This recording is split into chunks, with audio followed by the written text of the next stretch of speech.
Hello friends, welcome to simplified paramedical. आज का हमारा टॉपिक है फार्माकोलॉजिकल क्लासिफिकेशन ऑफ ड्रग्स। हम ड्रग्स के क्लासिफिकेशन के बारे में देखेंगे इस वीडियो में। तो हमारे लर्निंग ऑब्जेक्टिव्स क्या होंगे इसमें?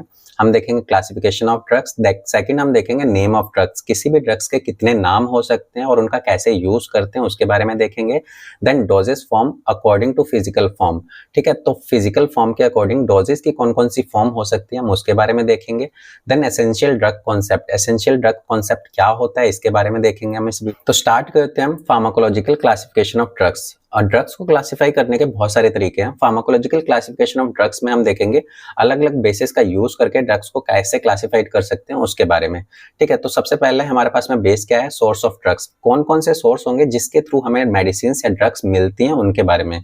तो पहला जो सोर्स होगा वो है मिनरल्स। मिनरल्स के थ्रू हमें बहुत सारी मेडिकेशंस या फिर ड्रग्स मिलती हैं, जिसमें हमारे पास में आ जाएंगे आयरन सप्लीमेंट्स हो गए, कैल्शियम कार्बोनेट हो गए, ये हमें मिनरल्स के थ्रू मिलेंगे, ठीक है। तो मिनरल्स एज ए सोर्स हो गया हमारे लिए। सेकंड है एनिमल्स। एनिमल्स के थ्रू भी हमें ड्रग्स मिलती हैं, तो एनिमल्स एज ए सोर्स हो जाएगा। तो कौन कौन सी हमें ड्रग्स मिलेंगी एनिमल्स के थ्रू? तो उसमें इंसुलिन, हेपरिन, जो कि एनिमल टिश्यूज के अंदर बनेंगी, ठीक है। नेक्स्ट है प्लांट्स। तो मोस्टली जो ड्रग्स होती हैं वो कहाँ से मिलती हैं? हमें प्लांट से मिलती हैं, या फिर वो क्रूड फॉर्म में हो सकती हैं या फिर रिफाइंड एक्टिव प्रिंसिपल्स के अकॉर्डिंग हम उनका यूज कर सकते हैं। एग्जांपल्स के लिए एट्रोपिन फ्रॉम बेलाडोना, तो बेलाडोना प्लांट से हमें एट्रोपिन मिलेगा। मॉर्फिन जो है वो ओपियम पॉपी प्लांट से है, उससे मिलेगा। क्विनिन जो है वो सिलिकोना बाग, जिसको हम कुनेन की छाल भी बोलते हैं, उसके थ्रू हमें ये ड्रग्स मिलेंगी। तो मोस्टली जो ड्रग्स होती हैं वो हमें कहाँ से मिलेंगी? प्लांट्स के थ्रू मिलेंगी। देन आता है सेमी सिंथेटिक। जो नेचर से हमें मिलने वाली ड्रग्स हैं उनको हम लैब के अंदर थोड़ा सा मॉडिफाई करते हैं और देन हम उसका यूज करते हैं। तो ऐसी ड्रग्स को हम क्या बोलते हैं? सेमी सिंथेटिक ड्रग्स बोलते हैं। और ये सेमी सिंथेटिक ड्रग्स जो है वो थोड़ी सी ज्यादा एक्टिव होती हैं नेचुरल ड्रग्स जो होती हैं उनसे। तो इसमें हमारे पास में एग्जांपल है सेमी सिंथेटिक पेनिसिलिन, जो कि किससे बनाई जाती है? नेचुरल पेनिसिलिन जो है उससे बनाई जाती है लैब के अंदर मॉडिफाई करके, ठीक है। तो मॉडिफिकेशन से क्या होगा? जो ड्रग्स हमने सेमी सिंथेटिक तरीके से बनाई है उसकी पोटेंसी, उसका इफेक्टिवनेस जो होगा वो नेचुरल पेनिसिलिन से ज्यादा होगा, ठीक है। देन हमारे पास में आ जाती हैं सिंथेटिक ऐसी ड्रग्स, जिनको हम प्रॉपरली कहाँ पे बनाते हैं? लैब के अंदर बनाते हैं।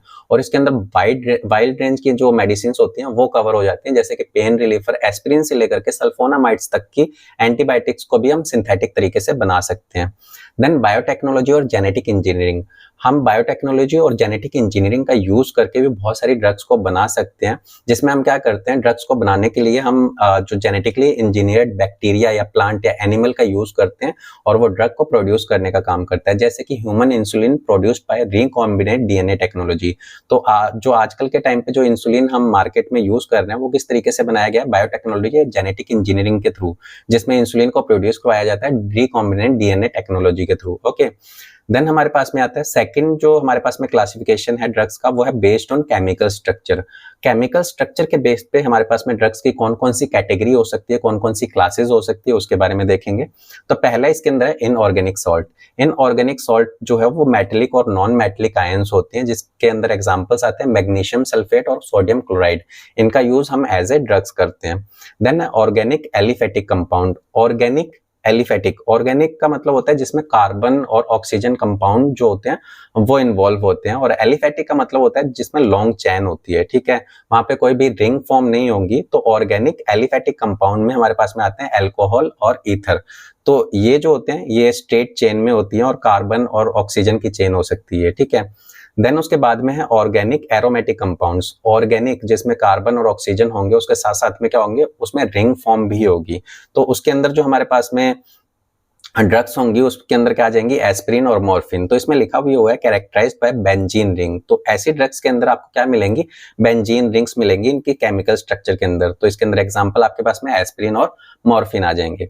देन हम बात करते हैं based on therapeutic use. Therapeutic use एक किसी भी स्पेसिफिक टाइप की डिजीज को क्योर करने के लिए जो हम ड्रग्स का यूज करेंगे उनको हम क्या बोलते हैं? थेरापेटिक यूजेस के बेस पे।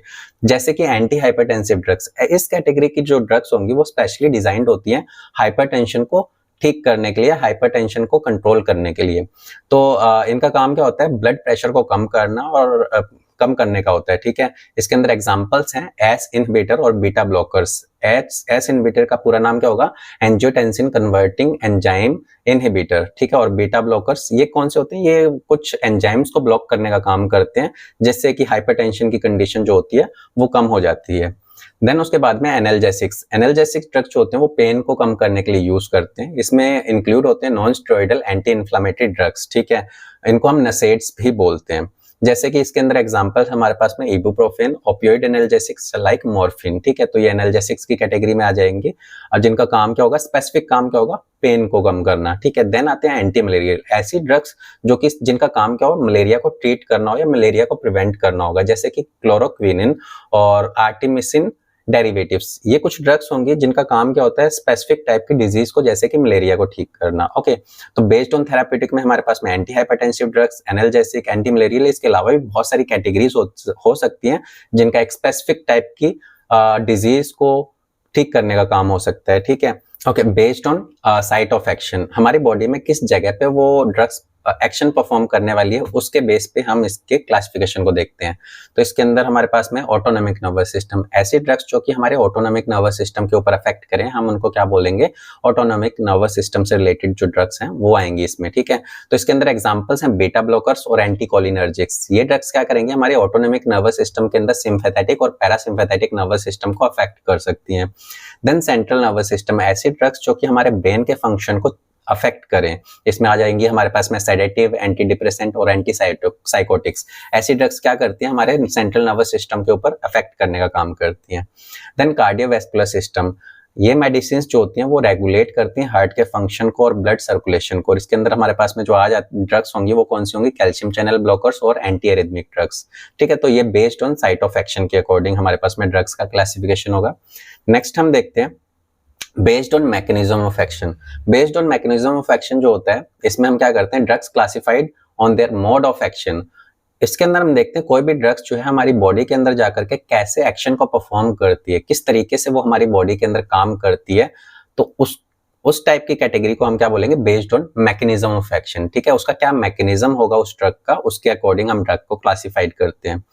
तो इसके अंदर कौन कौन से मैकेनिज्म हो सकते हैं किसी भी ड्रग के, कोई भी ड्रग्स हमारी बॉडी में जाकर के कैसे काम कर सकती है। वैसे तो बहुत सारे मेथड है ड्रग्स के काम करने के, बट मोस्ट कॉमन जो मेथड होता है किसी भी ड्रग के काम करने का वो होता है एंजाइम इनहिबिटर। हमारी कोई भी ड्रग होती है वो हमारी एंजाइमेटिक एक्टिविटी को क्या करती है, चेंज कर सकती है, उसके अंदर इंटरफेयर करती है, जैसे कि एस इनहिबिटर फॉर हाइपरटेंशन। तो एंजियोटेंसिन कन्वर्टिंग एंजाइम इनहिबिटर जो ड्रग्स, इस कैटेगरी की जो ड्रग्स होंगी वो हमारी बॉडी के अंदर हाइपरटेंशन की कंडीशन को ठीक करने का काम करती है। बट ये हमारे ACE inhibitor, angiotensin converting enzyme जो होती है उनके अंदर उनको इनहिबिट करने का काम करती है, उनको बंद करने का काम करती है एक तरीके से। देन उसके बाद में रिसेप्टर एगोनिस्ट और एंटागोनिस्ट। एगोनिस्ट का मतलब होता है किसी भी चीज को एक्टिवेट करना, किसी भी रिसेप्टर को एक्टिवेट करना। एंटागोनिस्ट का मतलब होता है उसको इनहिबिट करना।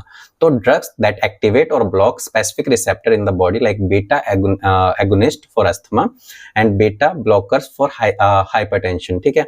तो इसके अंदर क्या होंगे, हमारी जो ड्रग्स होंगी वो या तो एज ए एक्टिवेटर या फिर किसी चीज को ब्लॉक करके हमारी बॉडी के अंदर फंक्शन को परफॉर्म कर सकती है।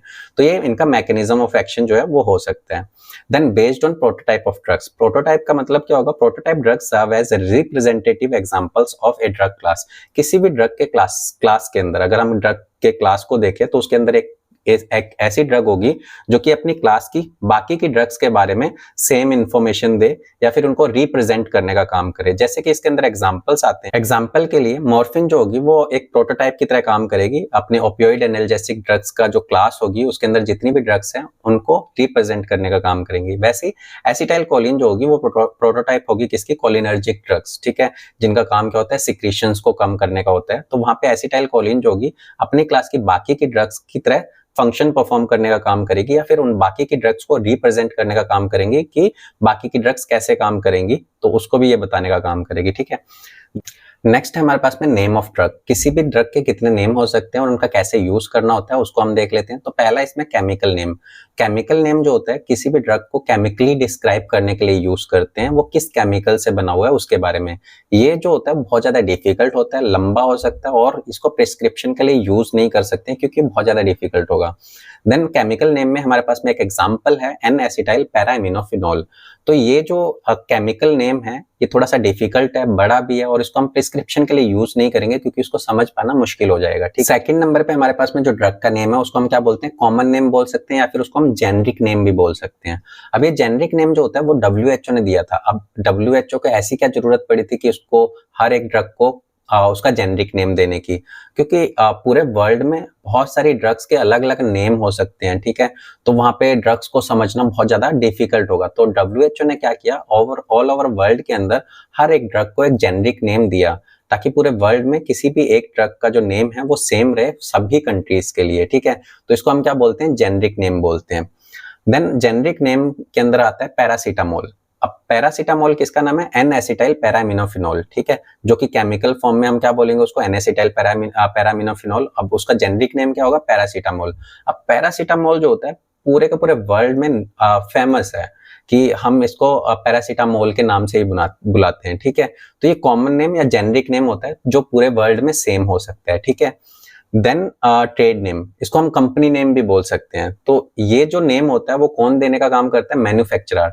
जो भी कंपनीज अपने ड्रग्स बनाएंगी ना, वो ही कंपनी उस ड्रग को कोई भी नेम असाइन कर सकते हैं। तो इसी वजह से बहुत सारी कंपनीज जब सेम टाइप की ड्रग को बनाती हैं तो वो उनको अलग अलग नेम देते हैं, जिसकी वजह से बहुत सारी कंफ्यूजन क्रिएट होती है वहां पे। तो trade name often confuse the patient and price for each brand में नॉट बी सेम। तो यहाँ पे क्या होगा, एक तो पेशेंट कंफ्यूज होगा अलग अलग ब्रांड देख करके, क्योंकि सेम हमारी ड्रग है, एक ही ड्रग है, बट उसको 100 कंपनियां बना रही हैं तो उसके 100 नाम आ जाएंगे और हर एक कंपनी का प्राइस जो होगा वो डिफरेंट होगा, जिसकी वजह से क्या होगा, पेशेंट बहुत ज्यादा कंफ्यूज हो सकता है और उसके प्राइस भी अलग अलग हो सकते हैं। इसकी वजह से फार्मासिस्ट को भी बहुत प्रॉब्लम होती है कि अलग अलग कंपनीज की जब ड्रग्स जो है वो अपने ड्रग स्टोर में स्टोर करने का काम करता है, तो एक ही ड्रग को वो 2-3 ब्रांड के नेम से भी स्टोर कर सकता है। ठीक है, तो जिसकी वजह से उनको हैवी इन्वेस्टमेंट करने की जरूरत पड़ सकती है। देन ट्रेड नेम, अब ट्रेड नेम या फिर कंपनी नेम के अंदर कुछ एग्जांपल्स हैं, जैसे क्रोसिन, कॉलपेल, मेटालजिन, जैक्सिन, डोलो। ये क्या होते हैं, ये कंपनी नेम है, ये कंपनीज ने इनको नाम दिए हैं, बट ये है क्या, सभी के अंदर पैरासीटामोल है या फिर इनके अंदर एन एसिटाइल पैरामिनोफिनोल केमिकल है। मतलब कि ये इतनी आपको ट्रेड नेम दिख रहे हैं ना, इसके अंदर इतनी सारी ड्रग्स हैं, बट इनको हम क्या बोल सकते हैं, पैरासीटामोल बोल सकते हैं, बट इनको अलग अलग कंपनीज ने बनाया तो इन्होंने अलग अलग नेम दिए हैं। ठीक है, तो ये था हमारे पास में नेम ऑफ ड्रग्स, जिसमें हमारे पास में 3 टाइप के नेम होंगे। केमिकल नेम जो कि काफी डिफिकल्ट होता है, लंबा होता है और इसको हम प्रिस्क्रिप्शन के लिए यूज नहीं करते हैं। कॉमन नेम जिसको हम जेनरिक नेम भी बोलते हैं, जिसको WHO ने दिया था, और मोस्टली हम इसी का यूज करते हैं किसी भी ड्रग को याद रखने के लिए। इसमें एग्जांपल है पैरासीटामोल। तीसरा है ट्रेड नेम, जो कि कंपनीज देने का काम करती हैं और इसके अंदर अलग अलग टाइप की आपको ड्रग्स मिल जाएंगी, एक ही ड्रग को अलग अलग तरीके से इसके नाम मिल जाएंगे। देन उसके बाद में है dose form according to physical form. Doses form देखेंगे उनकी फिजिकल फॉर्म के अकॉर्डिंग। ठीक है, किसी भी फिजिकल फॉर्म जैसे कि सॉलिड, लिक्विड और गैसियस फॉर्म के अंदर हमारी जो ड्रग्स होंगी उनकी कौन कौन सी और अलग डोजेस फॉर्म बन सकती हैं, उनके बारे में हम देखेंगे। ठीक है, तो इसके अंदर हमारे पास में doses form according to physical form. तो doses form refer to physical presentation of medicine, कि कोई भी जो मेडिकेशन है उसकी फिजिकल प्रेजेंटेशन क्या होगी, उसी को हम क्या बोलते हैं, डोजेस फॉर्म बोल सकते हैं। ठीक है, तो इसमें सबसे पहले हम क्या यूज करेंगे, फिजिकल फॉर्म है हमारे पास में सॉलिड। अब सॉलिड से कौन कौन से टाइप की अलग अलग डोजेस फॉर्म बनाई जा सकती हैं वो हम देख लेते हैं। तो सॉलिड में हमारे पास में आती है टैबलेट्स। ठीक है, टैबलेट्स क्या होते हैं, कॉम्प्रेस्ड सॉलिड होती है, इनको कॉम्प्रेस्ड करके बनाया जाता है और इसका यूज हम ओरल एडमिनिस्ट्रेशन में करते हैं, जिसका जो कि हमारे गैस्ट्रोइंटेस्टाइनल ट्रैक में जाकर के डिसॉल्व होती है और वहां पे एब्सॉर्ब होकर के हमारे ब्लड स्ट्रीम में जाकर के बॉडी के अंदर एक्शन परफॉर्म करने का काम करती है। सेकंड नंबर पे आते हैं कैप्सूल। कैप्सूल भी क्या आती है, सॉलिड फॉर्म में ही आती है। इसमें जेलेटिन सेल होता है कंटेनिंग पाउडर और लिक्विड। जेलेटिन शेल होगा, इसके अंदर हमारे पास में पाउडर हो सकता है, लिक्विड मेडिकेशन होती है। इसको हम पूरे के पूरे कैप्सूल को हम सॉलो करते हैं और ये हमारे स्टमक में जाकर के डिसॉल्व होता है। देन इसका एक्शन जो है वो परफॉर्म होगा। Then powders finely ground substance होते हैं फॉर ओरल, टॉपिकल और इनहेलेशनल एडमिनिस्ट्रेशन के लिए। इसको हम लिक्विड के साथ में मिक्स करके भी यूज कर सकते हैं। ठीक है, पाउडर फॉर्म वाले को। देन स्पोस्ट्रीज। स्पोस्ट्रीज क्या होती हैं, सॉलिड फॉर्म होती हैं ड्रग्स की, बट इसको हम यूज करते हैं रेक्टल और वेजाइनल एडमिनिस्ट्रेशन के अंदर। और ये जो है हमारे बॉडी टेम्परेचर में जाने के बाद में मेल्ट हो जाती हैं। जब इनको रेक्टल और वेजाइना के थ्रू बॉडी के अंदर इंसर्ट करते हैं तो ये वहां पे उसके टेम्परेचर के अकॉर्डिंग मेल्ट हो जाती हैं और वहां पे वो एक्शन परफॉर्म करने का काम करेंगी, ठीक है। देन इसके अंदर आती है लिक्विड फॉर्म। तो हमारे पास में सेकंड नंबर पे क्या आ जाएंगी, लिक्विड जो है सेकंड फिजिकल फॉर्म होंगी और इसके थ्रू कौन कौन सी डोजेस फॉर्म बनाई जा सकती हैं उसके बारे में देखते हैं। तो इसमें पहला mixture, liquid preparation with active ingredient dissolve और सस्पेंडेड इन लिक्विड व्हीकल, ठीक है। तो इसके अंदर हम क्या करते हैं, लिक्विड प्रिपरेशन तैयार करते हैं इसके अंदर और कुछ एक्टिव इंग्रेडिएंट जो है उसके अंदर मिक्स कर देते हैं, जो कि उसके अंदर डिसॉल्व हो सकते हैं या फिर उसके अंदर सस्पेंड हो सकते हैं, ठीक है। और इसका यूज जो है हम कब कैसे करते हैं, इसको हम पहले शेक करते हैं थोड़ा सा, ठीक है, थोड़ा सा हिला लेते हैं जब भी हम इसको यूज करने वाले होते हैं ओरल एडमिनिस्ट्रेशन के अंदर, उसको हम क्या बोलेंगे, मिक्सचर बोलेंगे, ठीक है। देन उसके बाद में होते हैं सिरप। सिरप जो होते हैं कंसंट्रेटेड सॉल्यूशंस होते हैं मेडिकेशंस के, ठीक है, कंबाइंड विद स्वीटनर्स। तो सिरप क्या होते हैं, कंसंट्रेटेड सॉल्यूशन होंगे मेडिकेशंस के और उनके अंदर कुछ स्वीटनर्स जो है उनको मिला दिया जाता है, ठीक है, ताकि ये यूज करते टाइम पे आपको कड़वे ना लगे, ठीक है। और इसके अंदर ओरल एडमिनिस्ट्रेशन करते हैं इसके अंदर और एक्यूरेट डोजिंग जो होती है वो भी इसकी ठीक होनी चाहिए। देन है ड्रॉप्स, हाईली कंसंट्रेटेड सॉल्यूशन और सस्पेंशन डिस्पेंस्ड इन ड्रॉपर बॉटल, ठीक है। तो इसमें क्या करते हैं, जो ड्रॉपर बॉटल होती है उसके अंदर हम हाईली कंसंट्रेटेड सॉल्यूशंस या फिर सस्पेंशन जो है उसको डिस्पेंस करते हैं ड्रॉपर बॉटल्स के अंदर for precise dosing in ophthalmic, otic और नेजल एडमिनिस्ट्रेशन।